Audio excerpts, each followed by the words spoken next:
GTA 6 might be the darkest game Rockstar has ever made. Not the most violent, they've done violent for 20 years. I mean the saddest, the heaviest, the one that actually leaves a mark.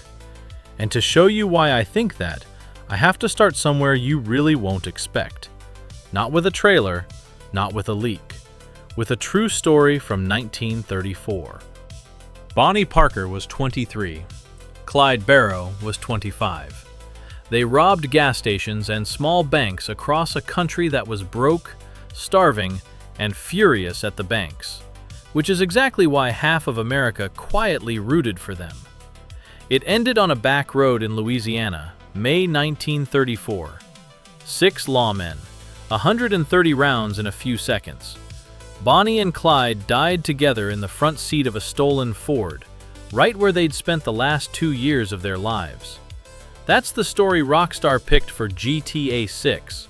Not 3 criminals chasing separate scores. Not 1 immigrant chasing a dream. A couple, broke, in love, and running. And if you know how Bonnie and Clyde ends, and Rockstar is counting on the fact that you do, you already feel it coming. Now here's the part nobody's saying out loud. Every GTA hero before this was alone. Nico, Michael, Franklin, Trevor, CJ. Their stories could only ever hurt one person, themselves. GTA 6 breaks that. For the first time, you're not responsible for you. You're responsible for her.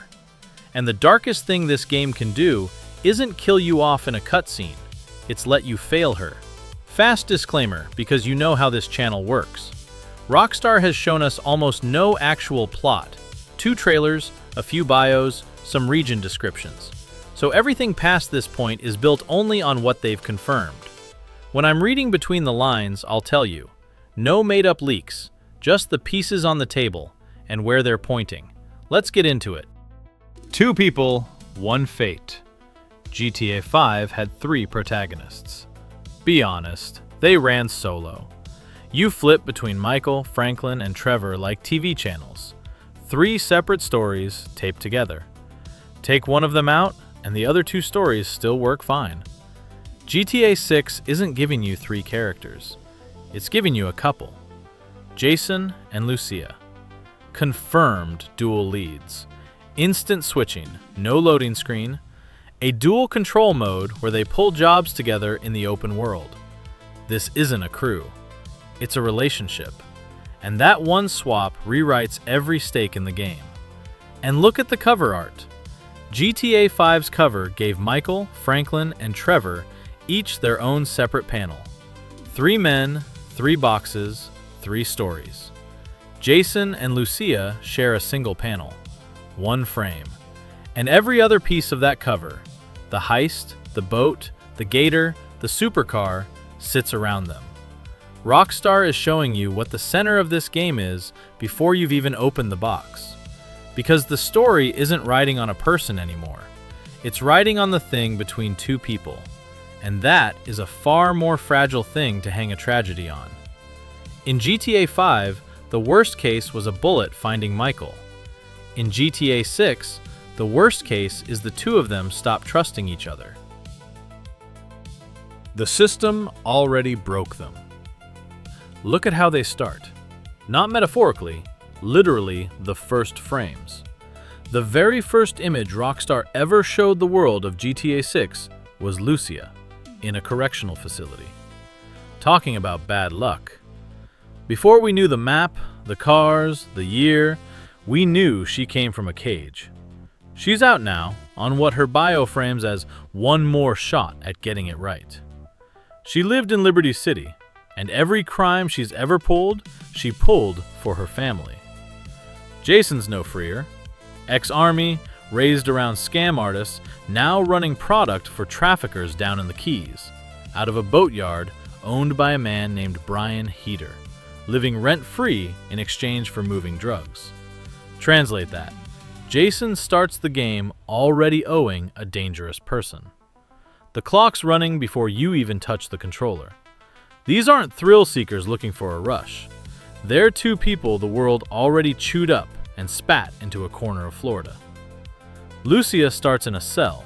Jason starts in debt. And the thing that pulled them both under, family, loyalty, just surviving, is the exact thing most games save for the redemption arc. Here, it's the wound, not the cure. GTA 5 opened on a man bored with his mansion. GTA 6 opened on a woman in a prison jumpsuit with nothing. That is not the same kind of story. The satire stopped being funny. Now step back from the two of them, because the system that broke them has a name, and it's the most realistic thing in the game. GTA has always been satire.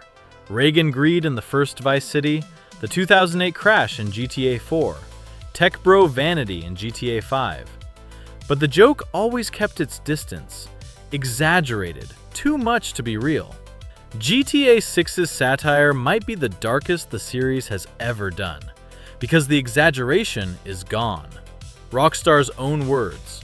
Port Gellhorn, a collapsed tourist coast running on painkillers and malt liquor, bios mentioning viral rap tracks and a relentless social media presence, a record label boss whose own line is, "The club money pay for the studio, and the drug money pay for it all."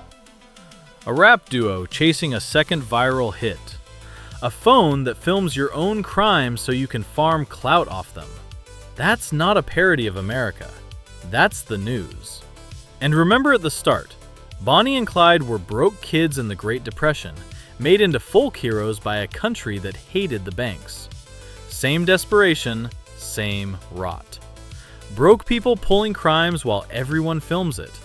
Rockstar didn't have to invent a bleak America, they just pointed the camera at the real one. Vice City used to be a cartoon of America. In GTA 6, it might just be a mirror. The knife is inside the house. So that's the world, and those are the two people trapped in it. Now here's the part that makes it a tragedy. Betrayal isn't new for GTA. It might be the most GTA thing there is. Catalina put a bullet in you in the opening minutes of GTA 3. Your own girlfriend. Lance Vance flipped on Tommy at the worst possible moment in Vice City. Big Smoke sold out Grove Street and broke CJ's entire world in San Andreas. And the whole engine of GTA 5 is one betrayal. Michael burning Trevor years ago and spending the game waiting for it to catch up to him. So yeah, Rockstar knows how to twist the knife. But notice what every one of those has in common. They happened to you. You sat in a cutscene and watched it land. You couldn't stop Catalina. You couldn't talk Lance down. The betrayal was a fixed story beat, on rails, written long before you picked up the controller. And you were the victim every single time. GTA 6 might be the first time the knife is in your hand. Here's what we know, and grade this one as a leak, not official. There's a relationship system between Jason and Lucia, a chemistry bar, reported by GameRoll, with missions that run in 3 states: cool, pragmatic, romantic. The 2022 event scripts back it up. It changes dialogue. It changes how your partner covers you in a gunfight. It may change the ending. Now drop the mechanics and look at what that does to the story. Every other GTA, the threat came from outside, or from a boss you saw coming a mile off. GTA 6 puts the threat in the passenger seat, and then it hands you the wheel. Because here's the part that genuinely messes with me. You control both of them.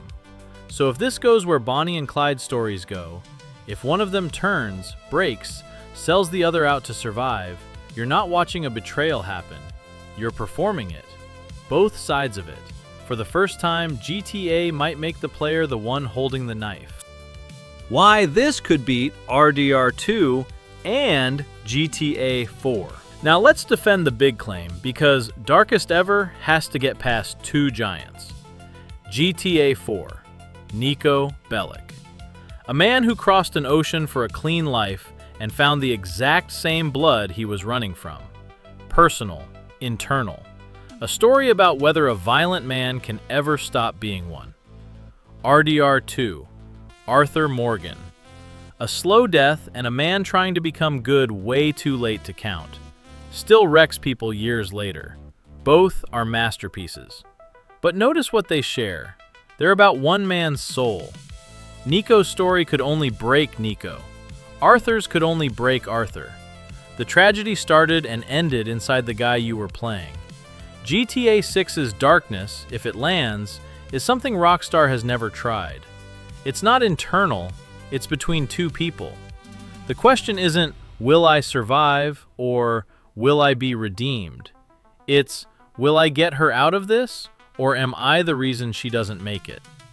That's the line they've never crossed, making you not the victim of the tragedy, making you the cause of someone else's. GTA 4 broke your heart for Nico. RDR 2 broke it for Arthur. GTA 6 might break it for the one person you were supposed to protect. It only ends one way. The one that ties this whole thing together. Quick flag first. This part leans on leaks more than confirmation. The 2022 event scripts and several sources point to more than one possible ending tied to that relationship. Reported, not official. But it's the piece that makes everything else hurt, so stay with me. Rockstar gave you a Bonnie and Clyde story, and they gave you a choice.